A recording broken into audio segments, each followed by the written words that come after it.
அப்படி ஏதாவது கொஞ்சம் முன்னேற்றம் 2 பேரோட சண்டையை மூட்டு விடுவோம். அதுல PhD படிச்சு வச்சிருக்கான். சண்டையை மூட்டி விட்டு முடிஞ்சு போச்சு. அப்புறம் அடிச்சு இவங்க அடிச்சுக்கிட்டு ஐயோ.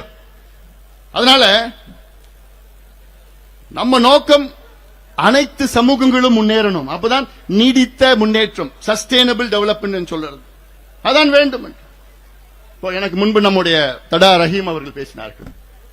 அவர் சொன்னார், இஸ்லாமியர்கள் ஏன் இந்த மேடையில் நாங்கள் வந்தோம், இங்கே எவ்வளவு இஸ்லாமியர்கள் இருக்கின்றார்கள் என்று தெரிந்து கொள்ள வேண்டும். திமுக இஸ்லாமியர்களை வாக்கு வங்கியாக மட்டும்தான் பயன்படுத்திக் கொண்டிருக்கிறது, வேற எதுக்கும் கிடையாது. Muslims are vote bank for DMK, அவ்வளவுதான். தேர்தல் வந்ததுன்னா அப்புறம் தான் அங்க போய் போட்டுக்கிட்டு போய் சாப்பிடுவாங்க, இதெல்லாம் பண்ணிக்கிட்டு. இப்ப சொன்னாங்கல்ல, ஹஜ்ஜுக்கு ஒரு இல்லம், ஒரு என்ன வச்சு பண்ண போறீங்க. இந்த கணக்கெடுப்பின்படி இஸ்லாமியர்களுக்கு 3.5 விழுக்காடு இடஒதுக்கீடு கொடுத்திருக்கிறார்கள். ஆனால் அதற்கு காரணம் எங்களுடைய சமூக நீதி போராளி மருத்துவர் ஐயா. அதற்கு காரணம் போராட்டம் செய்ததனால்தான் கலைஞர் அவர்களை அன்று கலைஞர் ஆட்சியிலே வற்புறுத்தி செஞ்சதால்தான் அன்னைக்கு கொடுத்தார் கணக்கெடுப்பு. அந்த இஸ்லாமியர்களுக்கு 3.5 விழுக்காடு. இப்போ இஸ்லாமியர்கள் இன்னைக்கு காட்டா 7 பிரிவில் இருக்கிறார்கள். இஸ்லாமியர்கள் ஷியா, சுன்னி, லப்பை, போரா அப்படிலாம் இருக்கிறாங்க. 7 பிரிவுகள் இருக்காங்க. அந்த 7 பிரிவுகளில் 3.5% யாருக்கு கிடைக்குது, யாருக்கு கிடைக்கலன்னு எப்படி தெரியும்? அதனால்தான் கணக்கெடுப்பு வேண்டும். அதனால இஸ்லாமியர்களுக்கோ சரி மற்ற எல்லா சமூகங்களுக்கும் இன்னைக்கு கணக்கெடுப்பு நடத்தப்பட வேண்டும். அப்படி நடத்தி, இப்போ நான் இன்னொன்னு சொல்றேன், இன்னொரு உதாரணம் நான் சொல்றேன். இப்ப இடஒதுக்கீடு 69 விழுக்காடு இருக்கு. அதுல பிற்படுத்தப்பட்ட சமூகங்களுக்கு 26, இஸ்லாமியர்களுக்கு 3, பட்டியலின மக்களுக்கு 15 பிளஸ் 3 18, பழங்குடி மக்களுக்கு 3, மிகவும் பிற்படுத்த மக்களுக்கு MBC 20, 69 இருக்கு. இப்ப எப்படின்னா, ஒரு அறையில ஒரு 100 மாம்பழத்தை வச்சுக்கிட்டு ஒரு 100 பேர் உள்ள போயிட்டு, எப்பா நீங்க மாம்பழத்தை பிரிச்சு எடுத்துங்கன்னு சொன்னா எல்லாமே ஒண்ணு எடுத்துப்பாங்களா? நிச்சயமா இல்ல. பலமா இருக்கிறவங்க, பலசாலிகள், வலிமையா இருக்கிறவங்க 5 மாம்பழம் 10 மாம்பழம் 15 மாம்பழம் எடுத்து அடிட்டு போடும். பலவீனமான இருக்கிறவங்க அப்படியே ஓரமா நின்றுட்டு இருப்பான், அவனுக்கு கிடைக்காது. நம்ம இந்த கணக்கெடுப்பு நடத்தினா அதுல யாரு மாம்பழம் அதிகமா எடுத்துட்டாங்க, யாருக்கு கிடைக்கல, அது தெரிஞ்சிடும். தெரிஞ்சு கிடைக்காதவங்களுக்கு கூடுதலாக மாம்பழம் கொடுக்கிறது. இதுதான் சமூக நீதி, இதுதான் நீதி, இயற்கை நீதி, சமூக நீதி. இதுதான். இது நான் பண்ண மாட்டேன், இத பண்ணவே மாட்டேன். எதுக்கியா பயப்படுறீங்க? ஸ்டாலின் அவர்களுக்கு என்ன பயம்? ஏன் பயப்படுறீங்க? என்ன பயம் உங்களுக்கு?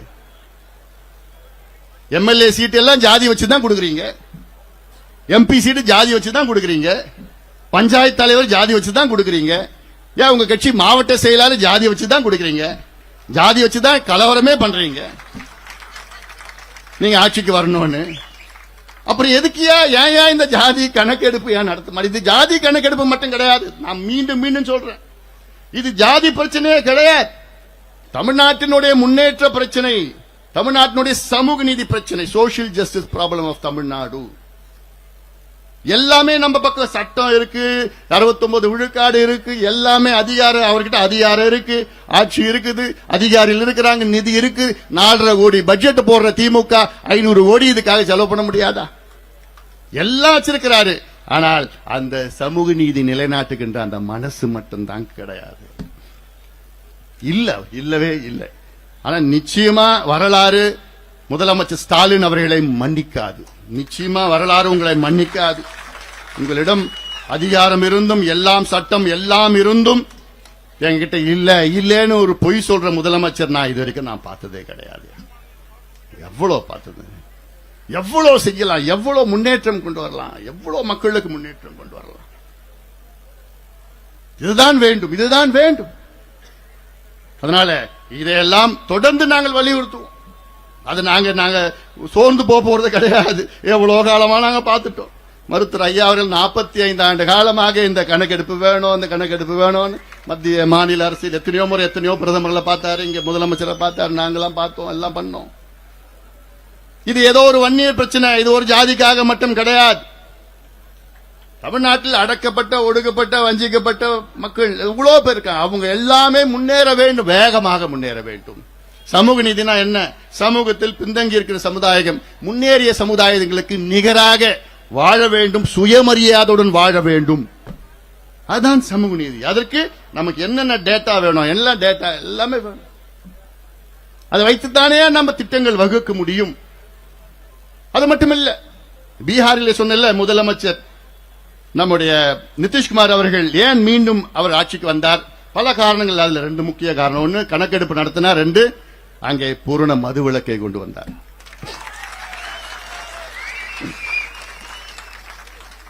அதனால மன்றி அங்க இருக்கிற பெண்கள் அதிகமாக அவர்கள் வாக்குகள் போட்டாங்க.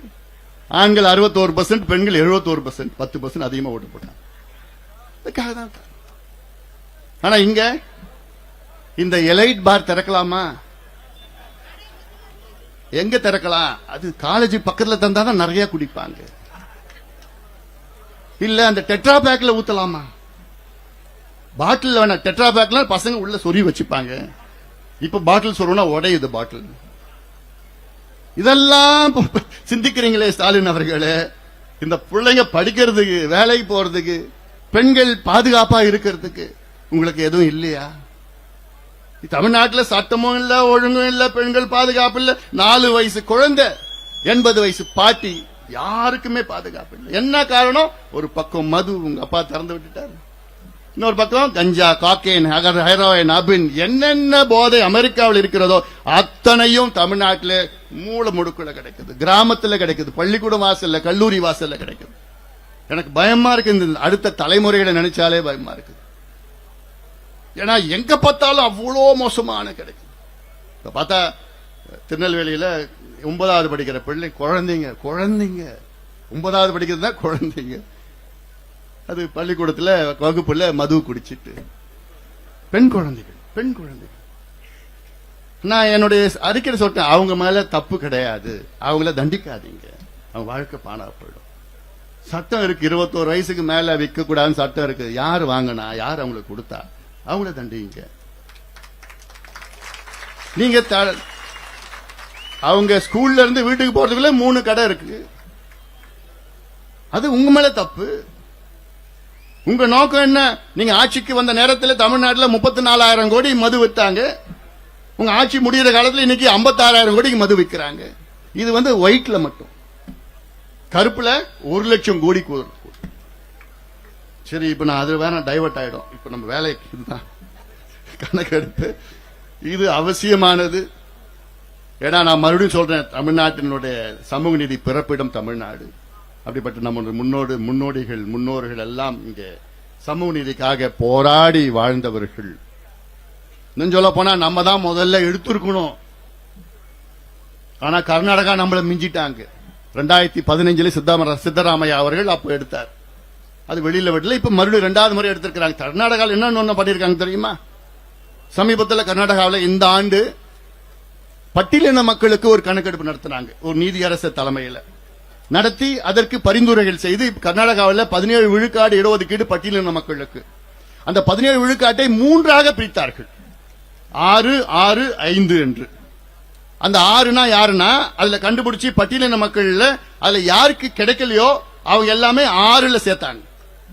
இன்னொரு 6ல யாருக்கு குறைவா கிடைச்சிருக்குதோ அவங்க எல்லாம் சேர்ந்து இன்னொரு 6ல சேர்த்தாங்க. அதுல யாருக்கு அதிகமா கிடைச்சதோ அவங்க என்ன 5ல சேர்த்திருக்கிறாங்க. இதுதான் உண்மையான சமூக நீதி. இதையா செய்யணும். உள்ஒதுக்கீடு கொடுக்கணும். நீதிமன்றம், உச்ச நீதிமன்றமே உள்ஒதுக்கீடு கொடுக்க தடையில்லை என்று தீர்ப்பு வழங்கியிருக்கின்றார்கள். தமிழ்நாட்டில் எல்லாமே சாதகமா இருக்கு, ஒன்றை தவிர, நம்ம முதலமைச்சரை தவிர, இந்த ஆட்சியை தவிர. ஆனா இன்னும் 2 மாசம் பொறுத்துக்குங்க, அதுவும் போயிடும், முடிஞ்சு போயிடும். அதனால இது ஏதோ ஒரு தேர்தலுக்காக எல்லாம் மறுபடியும் சொல்றேன், இது தொடர்ந்து அடுத்த தேர்தலுக்கு முந்தின நாள் வரைக்கும் இது நாங்க போராடிட்டு தான் இருப்போம், கேட்டுட்டு தான் இருப்போம். தேர்தலுக்கு இதுக்கு சம்பந்தம் கிடையாது. ஏன்னா இப்ப நாங்க இப்ப இல்ல, இதுக்கு முந்தைய அரசியல் தான் பண்ணோம். அதுக்கு முந்தைய அரசு தான் பண்ணிட்டு இருக்கோம். காலங்காலமா கேட்டுட்டு இருக்கோம். எதுக்கு? இந்த எல்லா தமிழ்நாட்டில் உள்ள அடக்கப்பட்ட, ஒடுக்கப்பட்ட, வஞ்சிக்கப்பட்ட மக்கள் எல்லாம் படிக்கணும், வேலைக்கு போகணும், சுய தொழில் செய்யணும், இல்ல வேலையில சுயமரியாதையுடன் வாழணும். Living with self respect. சுயமரியாதையோட வாழ வேண்டும். சுயமரியாதை இயக்கத்தை தொடங்கினா போதாது, சுயமரியாதையோட வாழணும். நான் கேட்கிறேன், திமுக கூட்டணி கட்சியெல்லாம் இருக்கிறீங்களே, காங்கிரஸை கேட்கிறேன் நான், உங்க ஆட்சி தான் கர்நாடகாவில் இருக்கு, உங்க ஆட்சி தான் தெலுங்கானாவில் இருக்கு. ஆனா இங்க ஏன் வாயை திறக்க மாட்டீங்களா? என்ன பயம் உங்களுக்கு? அண்ணன் வைகோவை கேட்கிறேன் நான், நீங்கள் தந்தை பெரியார் வழியில் வந்தவர், ஏன் நீங்க வாயை திறக்க மாட்டீங்க? ஏன் திராவிட கழகம் கி வீரமணி அவர்கள், ஆசிரியர் அவர்களை கேட்கிறேன், ஏன் நீங்க வாயை திறக்கல? என்ன பிரச்சனை உங்களுக்கு? திருமாவளவன் அவர்களை நான் கேட்கிறேன், ஏன்? என்ன சாதிவாரி சர்வே எடுத்தால் அதிகமாக பயன் பெறுவது யாருன்னா பட்டியலின மக்கள் தான். ஆனாலும் ஏன் நீங்க வாயை திறக்க மாட்டீங்க? ஏன் ஒரு போராட்டம்? என்ன பிரச்சனை? தேர்தல் தானா, தேர்தல் தானா, தேர்தல் தானா? அதான் எல்லாமே. அதனால இது ஒரு சமூக நீதி பிரச்சனை. இப்ப மேடையில் வந்திருக்கிறாங்க, இவ்வளவு தலைவர்கள் இருக்கிறாங்க. கொள்கை ரீதியிலே சில கட்சிகளுக்கும் மாற்று கட்சிகள் கொள்கை ரீதியிலே அவங்களுக்கு வேற்றுமையில் இருக்கலாம். ஆனால் இது ஒரு மைய பிரச்சனை, முக்கியமான பிரச்சனை, தமிழ்நாட்டு வளர்ச்சி பிரச்சனைக்காக அவங்களுடைய அந்த கொள்கை வேற்றுமைகள் எல்லாம் ஒதுக்கி வைத்து இங்கே இந்த மேடையிலே வந்திருக்கின்றார்கள் தலைவர்கள். அவர்களுக்கு உண்மையிலே எனக்கு நான் நன்றி சொல்ல வேண்டும். நான் நன்றி சொல்ல. இதுதான் தமிழக மக்கள் எதிர்பார்க்கிறார்கள், இதான் எதிர்பார்க்கிறார்கள். அந்த அடிப்படையில தான் இந்த நம்ம இங்க சென்னையில இங்கே நம்முடைய மிகப்பெரிய ஒரு ஆர்ப்பாட்டம் இங்கே நடைபெற்றுக் கொண்டிருக்கிறது. இந்த ஆர்ப்பாட்டத்தில் கலந்து கொண்ட அனைத்து கட்சி தலைவர்களுக்கும், அனைத்து இயக்கங்களை சார்ந்தவர்களுக்கும் என்னுடைய நெஞ்சார்ந்த நன்றியை நான் இந்த நேரத்தில் நான் தெரிவிக்கின்றேன். இங்கே வருகை தந்திருக்கின்ற என் உயிரினும் மேலான அன்பு பாட்டாளி சொந்தங்கள், அதே போன்ற அனைத்து கட்சியில் சார்ந்த தொண்டர்கள் இங்கே வருகை தந்திருக்கின்றார்கள். அதே போன்று இங்கே வருகை தந்திருக்கின்ற அத்துணை நம் கட்சி நிர்வாகிகள். யாரா நம்ம கட்சி பேரை சொல்லலன்னா தப்பா எடுத்துக்காதீங்க, எடுத்துக்க மாட்டீங்க, எனக்கு தெரியும். இல்லாம இங்க சென்னை மாவட்டத்தை சார்ந்த ஜெயராமன் அவர்கள், தயாளன் அவர்கள், ராதா அவர்கள் தலைமை உள்ளிட்ட இங்க நல்லா இங்க ஏற்பாடு பண்ணிருக்கிறாங்க. இதெல்லாம் சொல்லிட்டேன், எல்லா பேரும் சொல்லிட்டேன், எல்லா மாவட்ட செயலரும் சொல்லிட்டேன். இங்க எல்லாமே நல்லா பண்ணிருக்கிறீங்க. உங்களுக்கு என்னுடைய வாழ்த்துக்கள். காவல்துறைக்கு என்னுடைய நன்றிகளை இந்த நேரத்தில் நான் தெரிவிக்கின்றேன். ஊடக நண்பர்களுக்கும் நன்றி. இங்கே மீண்டும் இந்த உறுதியாக நாம் எல்லோரும் ஒன்று சேர்ந்து தமிழ்நாட்டில் உள்ள அனைத்து மக்களும், அனைத்து சமுதாயங்களும், அனைத்து மதத்தை சார்ந்தவர்களும், அனைத்து இனத்தை சார்ந்தவர்களும், அனைத்து மொழியை சார்ந்தவர்கள், எந்த வேறுபாடும் இல்லை, எந்த பாகுபாடும் இல்லாமல் நாம் எல்லோரும் ஒன்று சேர்ந்து நமக்காக, சமூக நீதிக்காக நாம் எல்லோரும் ஒன்றுபடுவோம், வெல்வோம்.